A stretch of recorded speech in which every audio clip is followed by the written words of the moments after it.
अस्सलाम वालेकुम नाज़रीन, प्रोग्राम ख़बर और तजिया के साथ मैं हूं मुज़म्मिल सरवर्दी। पाकिस्तान मुस्लिम लीग नून के कायद मियाँ मोहम्मद नवाज़ शरीफ, मरियम नवाज़, शहबाज शरीफ और दीगर अपनी क़यादत के साथ चौधरी शुजात हुसैन के घर गए और वहां पर 40 मिनट तक रहे। पाकिस्तान मुस्लिम लीग काफ के सरबराह चौधरी शुजात हुसैन के साथ इस मौके पर उनके बेटे चौधरी सालक, चौधरी शाफे, तारिक बशीर चीमा, चौधरी वजाहत और दीगर लोग भी मौजूद थे। 15 साल बाद मियाँ नवाज़ शरीफ और चौधरी शुजात हुसैन की मुलाकात हुई है। 15 साल पहले मियाँ नवाज़ शरीफ चौधरी शुजात की वालदा की वफ़ात पर उनके घर गए थे। उसके बाद दोनों के दरमियान कोई मुलाकात नहीं है। आज की मुलाकात कितनी अहम है? कहा जा रहा है कि पाकिस्तान मुस्लिम लीग काफ और मुस्लिम लीग नून के दरमियान सीट एडजस्टमेंट पर एग्रीमेंट हो गया है। प्रोग्राम के पहले हिस्से में इस पर बात करेंगे। आमिर साहब, क्वाइट एक्सपेक्टेड था, सिर्फ नवाज़ शरीफ का जाना सरप्राइज़ है कि वो चौधरी शुजात के मिलने उनके घर गए, या इसकी भी तवक्को थी हमें? नहीं जी, मेरा ख्याल इसकी भी तवक्को थी, बिकॉज़ ये जो नवाज़ शरीफ साहब की अब स्ट्रैटेजी है ये बिल्कुल उसका हिस्सा है। और अब तक मुज़म्मिल मैं समझता हूँ कि जितनी भी उनकी मुलाकातें हुई हैं, बलूचिस्तान का दौरा भी उन्होंने किया, फिर जो UIF के सरबराह मौलाना फजल रहमान के साथ भी उनकी 2 मुलाकातें रहीं, वहाँ पे भी सीट एडजस्टमेंट की बात हुई। उनकी निस्बत में इस मुलाकात को कहीं ज़्यादा अहम समझता हूँ, और वो दोनों सिंबॉलिकली भी और एक्चुअली प्रैक्टिकली भी ये ज़्यादा अहम है, क्योंकि आपको याद होगा कि जब जनरल मुशर्रफ को अपनी मनपसंद हुकूमत बनानी थी और मुस्लिम लीग नवाज़ उस वक़्त अताब में थी, उसको तोड़ना था, उसको इक़्तिदार से बाहर रखना था, तो इसी गुजरात का यही ख़ानदान था जिसका उन्होंने सहारा लिया, यही उसका फ्रंट, उस एफ़र्ट का जो है वो फ्रंट रहा। इसी के नतीजे में चौधरी शुजात हुसैन जो है वो वज़ीर आज़म भी बने।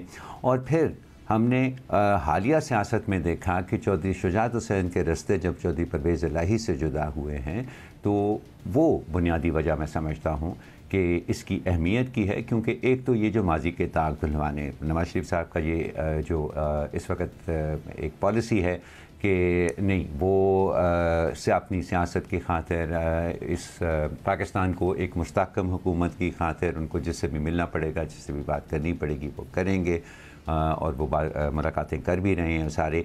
एक तो उस तासुर को मेरा ख़्याल है अब और ज़्यादा तक़वियत मिली है उससे।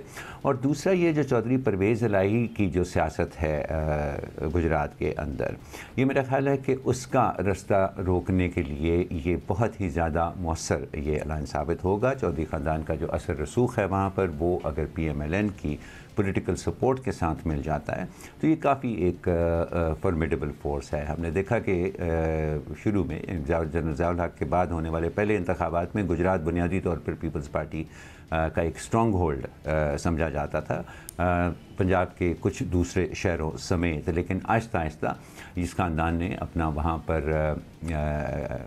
सियासी कदम जो है वो मजबूत किए। मियाँ नवाज़ शरीफ को भी शुरू के दिनों में 90 की दहाई के अवाइल में जो सहारा मिला वो यहीं से उनको वो मिला। और अब अगर ये वो दोनों असर रसूख उनका इकट्ठा हो जाता है, PMLN का और इस ख़ानदान का, तो फिर बड़ी ही मुझे मुश्किलात नज़र आ रही हैं। पीपल्स पार्टी का थोड़ा सा जो मंडी बहाउद्दीन की तरफ थोड़ा सा असर है, उसको उनको वहाँ पर थोड़ी सी ज़्यादा परेशानी होगी। लेकिन जो बुनियादी तौर पे गुजरात की जो सीटें हैं सूबाई असम्बली की, कौमी असम्बली की सीटों में, मेरा ख़्याल है ये परवेज़ इलाही की जो सियासत है ये उसके लिए बहुत बड़ी एक ख़तरे की घंटी लग रही है। जी अंबर, आपको लगता है चौधरी परवेज़ इलाही के लिए ख़तरे की घंटियां आज बज गई हैं इस अलायंस के बाद, इस सीट एडजस्टमेंट के बाद? कुछ हद तक। और ज़ाहिर है जब इंतखाबात होंगे तब भी हमें ज़ाहिर है ज़्यादा मालूम होगा कि किस हद तक क्या हालात बदल चुके हैं, वाक़ई बदल चुके हैं, क्या चौधरी परवेज़ इलाही और कहीं इंतखाबात में वो फल उनको मुयस्सर होंगे या मिलेंगे जो वो चाहते हैं। ये ज़ाहिर है इंतखाबात में ही मालूम होगा।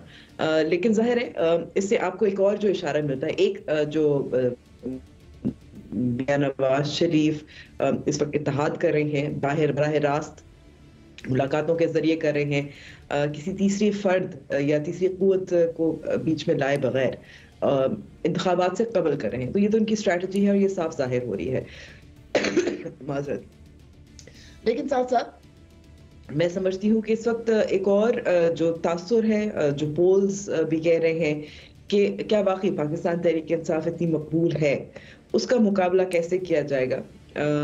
जो MQM और PMLN का इत्तेहाद है सिंध में, वो पाकिस्तान पीपल्स पार्टी के खिलाफ है। लेकिन जहां तक मैं कहूँगी KP हो, पंजाब हो, इनकम्बेंसी फैक्टर, महंगाई की वजह से और अपने बयानियों को खो जाने की वजह से पाकिस्तान को नुकसान पहुंचा है और पाकिस्तान तहरीक इंसाफ को फायदा पहुंचा है, इस इत्तेहाद के जरिए ही मुमकिन हो सकेगा। मैं इसको आमिर साहब दो तरह से देखता हूँ। पहली बात तो ये है कि यकीनन गुजरात का ये सीट एडजस्टमेंट जो है ये चौधरी परवेज़ इलाही के ख़िलाफ़ होगी, क्योंकि वही PTI का फेस वक्त गुजरात में। आज उनको PTI का मरकज़ी सदर भी नामज़द कर दिया गया है। लेकिन क्या परवेज़ इलाही के बेटे मोनस इलाही वापस आएंगे इलेक्शन लड़ने? क्या परवेज़ इलाही ख़ुद इलेक्शन लड़ेंगे? और कौन मुकाबला करेगा चौधरी शुजात के बच्चों का परवेज़ इलाही के ख़ानदान से? एक इतलात तो ये हैं कि चौधरी परवेज़ इलाही ने अपनी बेगम और अपनी एक साली को कहा है कि आप कागजात जमा कराएं, मैं और वो, उनका ख्याल है कि उनको और मोनस को शायद इलेक्शन लड़ने की इजाज़त ना दी जाए, तो वो अपने घर की ख़वातीन को आगे लाएंगे जो चौधरी शुजात के बच्चों के मुकाबले पे इलेक्शन लड़ेंगी। ये इलेक्शन चौधरी शुजात के बच्चों का उनकी फूफियों के साथ हो सकता है, क्योंकि वो दोनों फिर चौधरी शुजात की बहनें हैं, जो चौधरी परवेज़ इलाही की बेगम और साली हैं। तो ये ख़ानदान के आपस की फ़ाइट बन जाएगी वहाँ पर फूफियों के और भांजों के दरमियान। दूसरा सबसे बड़ा मसला जो आज तय नहीं हो सका इस मुलाकात में, वो चौधरी वजाहत हुसैन के बच्चों की टिकटों का मसला हल नहीं हो सका। चौधरी वजाहत हुसैन के बच्चों MNA थे, लेकिन उन्होंने PDM की गवर्नमेंट को वोट नहीं डाला था। वो उस वक़्त परवेज़ इलाही के साथ थे और मोनस इलाही के साथ थे। लेकिन अब जब परवेज़ इलाही और मोनस इलाही पे बुरा वक्त है, तो चौधरी वजाहत हुसैन साइड बदल के चौधरी शुजात के साथ वापस आ गए हैं। और आज मुलाकात के वक्त भी वो मौजूद थे। लेकिन मुस्लिम लीग नून का ये मौक़िफ़ है कि चूँकि चौधरी वजाहत हुसैन के बच्चों ने हमें वोट नहीं डाला था, लिहाजा हम उनके साथ सीट एडजस्टमेंट करने के लिए तैयार नहीं हैं। उनके मुकाबले पे उम्मीदवार खड़े किए जाएंगे। वो अपना इलेक्शन अलग मुस्लिम लीग काफ के टिकट पे या आज़ाद लड़ना चाहते हैं तो लड़ लें। तो आज की मुलाकात में सब कुछ तो तय नहीं हुआ, क्योंकि अगर चौधरी वजाहत हुसैन के बच्चों को इस सीट एडजस्टमेंट से नहीं मिल रहा, तो क्या चौधरी वजाहत हुसैन चौधरी शुजात के साथ खड़े रहेंगे, या वो गुजरात में चौधरी शुजात और परवेज़ इलाही के मुकाबले पे अपना अलग एक धड़ा बनाएंगे? उन्हें गुजरात में कमांडर भी कहा जाता है। तो अभी बहुत से इफ्स एंड बट्स हैं। नवाज़ शरीफ चौधरी वजाहत के बच्चों को सीट देने के लिए तैयार नहीं हैं, क्योंकि वो चौधरी परवेज़ इलाही के साथ थे, और अब जब हालात बदले हैं तो वो शुजात के साथ आ गए हैं। चौधरी शुजात उनके बच्चों को सीट दिलाना चाहते हैं, लेकिन ये बात आज की मुलाकात में तय नहीं हुई। लिहाजा मैं समझता हूँ कि सब क्लियर नहीं है अभी गुजरात के हवाले से।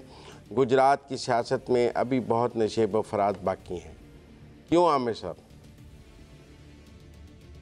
नहीं मुज़म्मिल साहब, मैं बिल्कुल आई एग्री विद यू। मैं आपको एक छोटा सा किस्सा सुनाता हूँ। मैं क्योंकि ख़ुद ताल्लुक़ गुजरात से और वहाँ की सियासत और क्या सोच होती है उस सियासत के पीछे थोड़ा सा मैं से वाकिफ़ भी हूँ। हमारा एक रिश्तेदार होता था जी, वो 1985 की पार्टी लेस इलेक्शंस के अंदर वो सूबाई असम्बली का उम्मीदवार खड़ा हो गया। तो मेरे वालिद साहब ने उनसे पूछा कि भैया तुम्हें कौन जानता है, तुम्हें कौन वोट देगा, तुमने ये काम क्यों किया है? तो उसने कहा जी वोट लेने के लिए मैंने थोड़ा ही किया है काम, मैं अपने कॉलिंग कार्ड के ऊपर अब साबिक उम्मीदवार बराए सूबाई असम्बली तो लिखवा सकता हूँ ना, इसकी वजह से।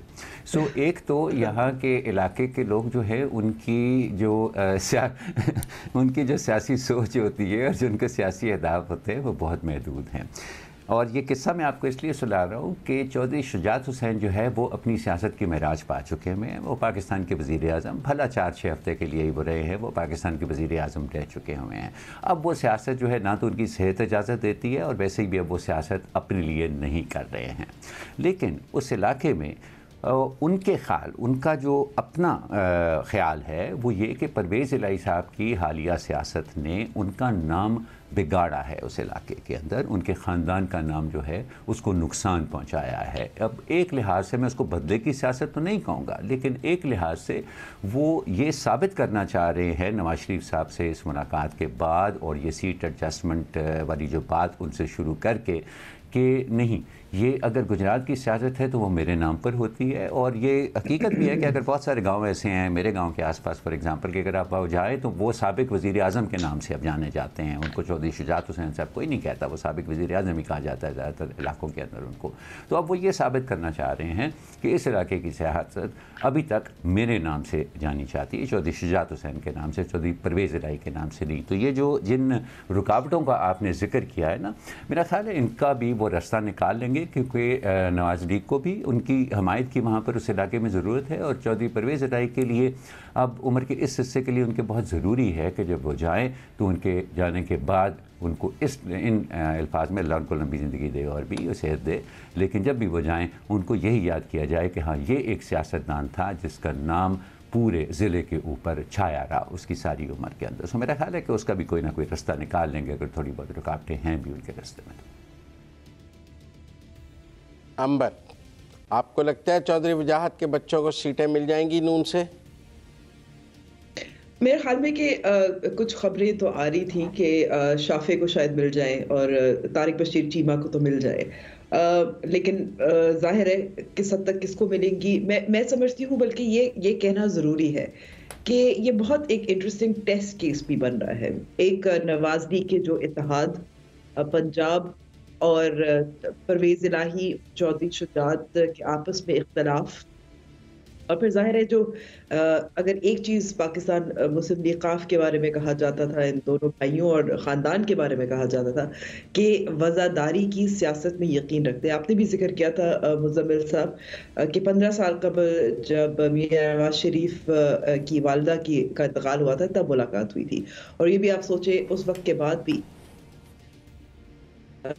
जब अलहदा हो गए, तो फिर मैं समझती हूँ कि ये अब टेस्ट है, ना सिर्फ ये इन दोनों की आपस में कौन, जाहिर है परवेज़ इलाही साहब उनकी सियासत जो उन्होंने पिछले साल किया कि हाथ मिलाया था पीडीएम की जो इत्तेहाद है उसके साथ, तो फिर इमरान खान साहब का साथ दे दिया, और फिर बच्चों की जो आपस में भी लड़ाई है उसका भी टेस्ट केस है। तो एक तरह से मौरूसी सियासत, उसका मुस्तकबिल वोटर कितना एक्सेप्ट करता है, और साथ साथ कौन यहाँ किसकी बरतरी होगी, ख़ानदान में कौन चौधरी होगा। वाकई मैं समझती हूँ कि ये इसका टेस्ट केस बड़ा दिलचस्प होगा।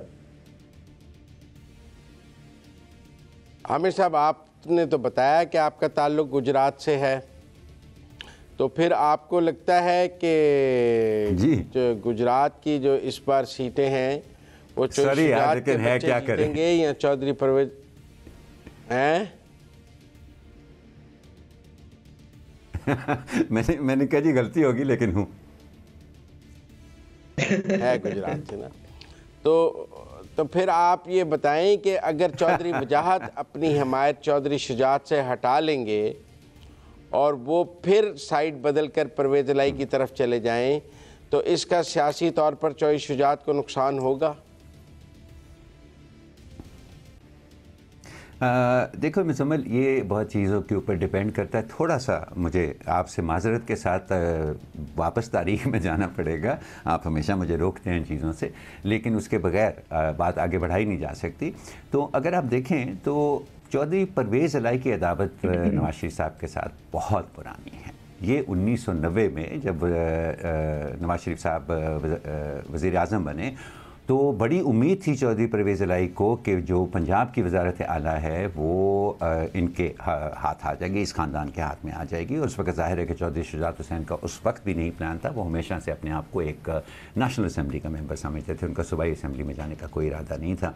तो उस वक्त से उनकी ये ख्वाहिश थी, और जब उनको नहीं मिली तो दिल के अंदर उनके दिल के अंदर ये बुग़्ज़ रहा, और मजबूरी के साथ उनको जितनी देर PMLN के साथ चलना पड़ा वो चलते रहे। 2002 में जब उनको पहला मौका मिला तो वही भारी आवाज़ साबित हुए चौधरी शुजात हुसैन साहब के सामने, और जो काम था, जो एक्चुअल ग्राउंड के ऊपर काम था, वो सारा के सारा चौधरी परवेज़ इलाही ने ही किया। और जो चौधरी शुजात हुसैन के, देखिए ये चौधरी शुजात हुसैन उस जनरेशन से हैं, वो पोस्ट ज़िया जनरेशन जो कि 1985 के इंतखाबात के बाद वो सामने आई, जो कि सियासत को सियासत के लिए करते थे।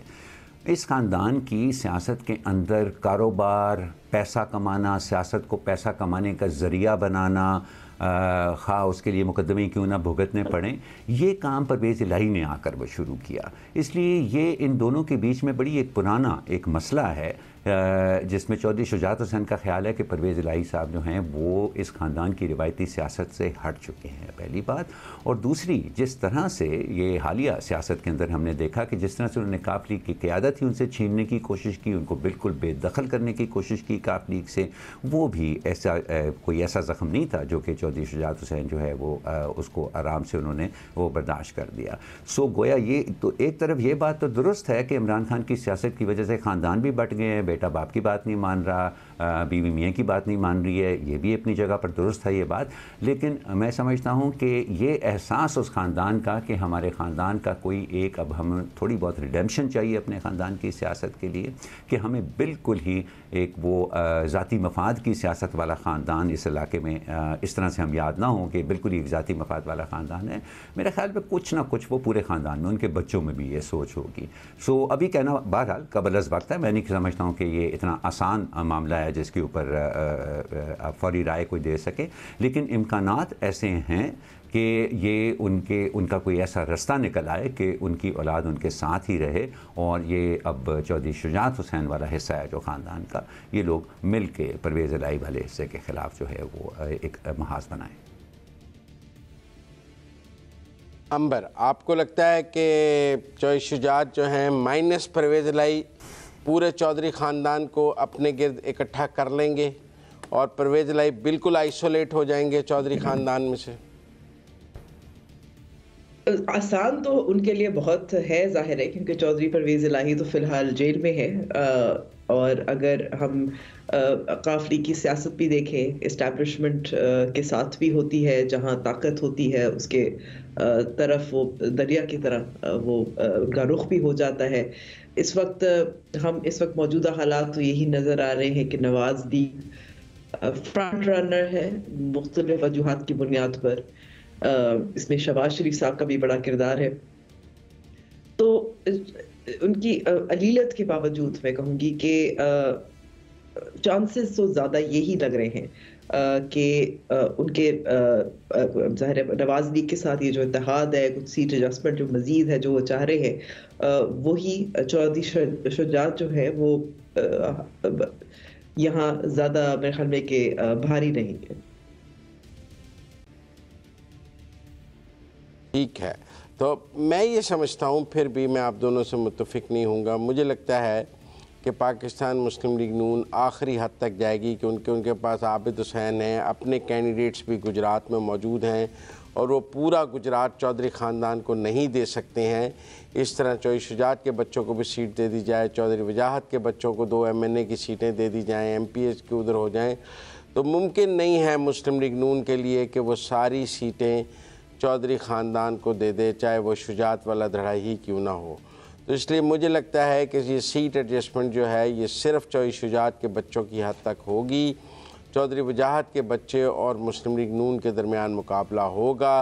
वो मुस्लिम लीग काफ के टिकट पर चाहे इलेक्शन लड़ लें और चौधरी शुजात साहब उन्हें टिकट दे दें और वो उनकी टिकट पर लड़ लें या वो जैसे भी लड़ लें, लेकिन अब चूँकि तहरीक इंसाफ से तो लड़ने वाला माहौल है नहीं कि हम कहें कि चौधरी वजाहत हुसैन जाके पर PTI का टिकट ले लेंगे तो वो काफ का टिकट लेंगे। लेकिन मुझे नहीं लगता कि चौधरी शुजात पॉलिटिकली इस पोजीशन में होंगे कि वो मुस्लिम लीग नून से पूरा गुजरात मांग सकें और गुजरात में जो मुस्लिम लीग नून के अपने लोग हैं वो सब माइनस होकर वहाँ वजाहत के बच्चों को भी टिकट मिल जाए, शुजात के बच्चों को भी टिकट मिल जाए।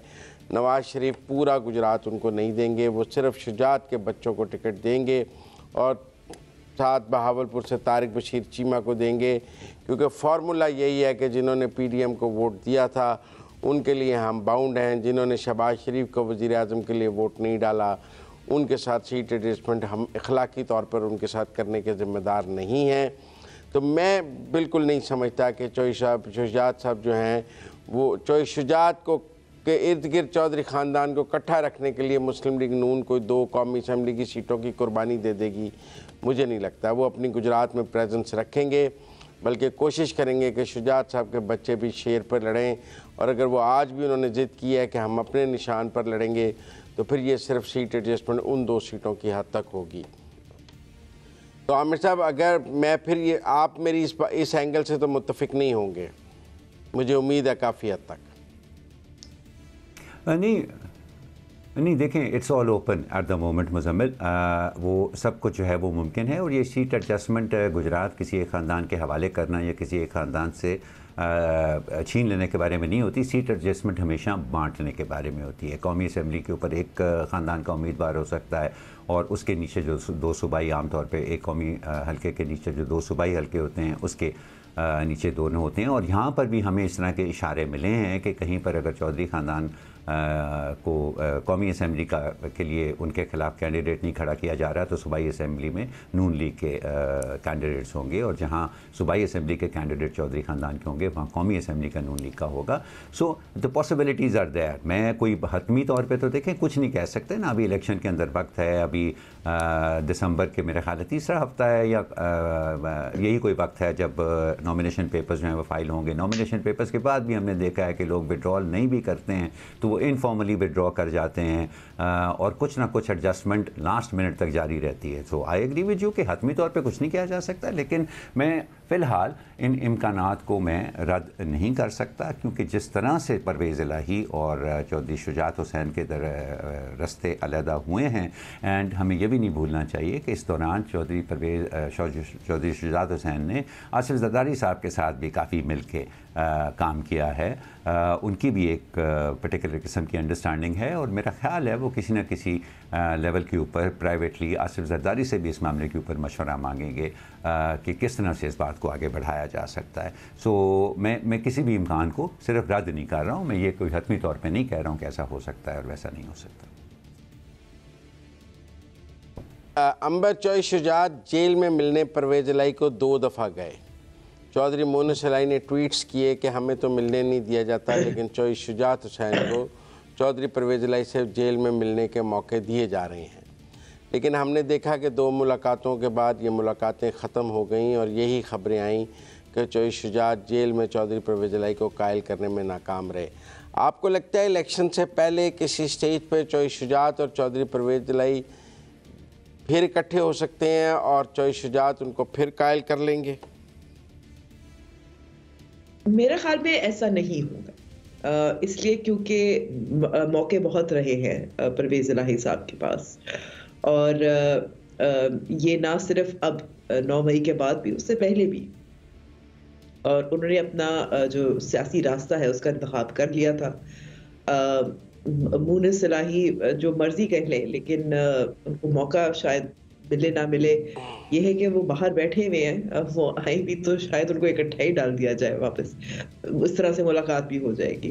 तो हालात तो ये हैं, बट मैं समझती हूँ कि आखिरी मिनट तक, क्योंकि अब बहुत आगे जा चुके हैं परवेज़ इलाही साहब ना, हम देख सकते हैं कि ना PDM या पाकिस्तान मुस्लिम लीग नवाज उनको कबूल करने को तैयार होगी, ना परवेज़ इलाही साहब अब इस हद तक कितना वापस आएंगे यहाँ तक जाकर। मेरे ख्याल में कि वो भी ऐसा नहीं करेंगे। ठीक है आमिर साहब और अंबर, आप दोनों का बहुत शुक्रिया। हमने आज नवाज़ शरीफ और चौधरी शुजात की मुलाकात के सियासी महरक़ात पर बात की। इस दौरान कुछ सियासत पर भी बात हुई है। अभी आगे देखने की बात है कि चौधरी शुजात अपने ख़ानदान को कैसे इकट्ठा रखेंगे। चौधरी परवेज़ इलाही आइसोलेट हो जाएंगे। उन्हें आज PTI ने दोबारा मरकज़ी सदर नामज़द कर दिया है। उनका नोटिफिकेशन आज जारी हो गया है। एक तरफ नवाज़ शरीफ चौधरी शुजात के साथ बैठे थे, दूसरी तरफ चौधरी परवेज़ इलाही का मरकज़ी सदर का नोटिफिकेशन भी हो रहा था। तो इसलिए ये दोनों चीज़ें एक ही दिन भी हुई हैं। आप इसको एक दिन के तनाजुर में भी देख सकते हैं, लेकिन ये दोनों पॉलिटिकल डेवलपमेंट्स हमने आपके सामने रखी। आज तक के लिए इतना ही। अपने मेज़बान मुज़म्मिल सरवरदी को प्रोग्राम खबर और तजिया से इजाज़त दीजिए। अल्लाह हाफ़िज़।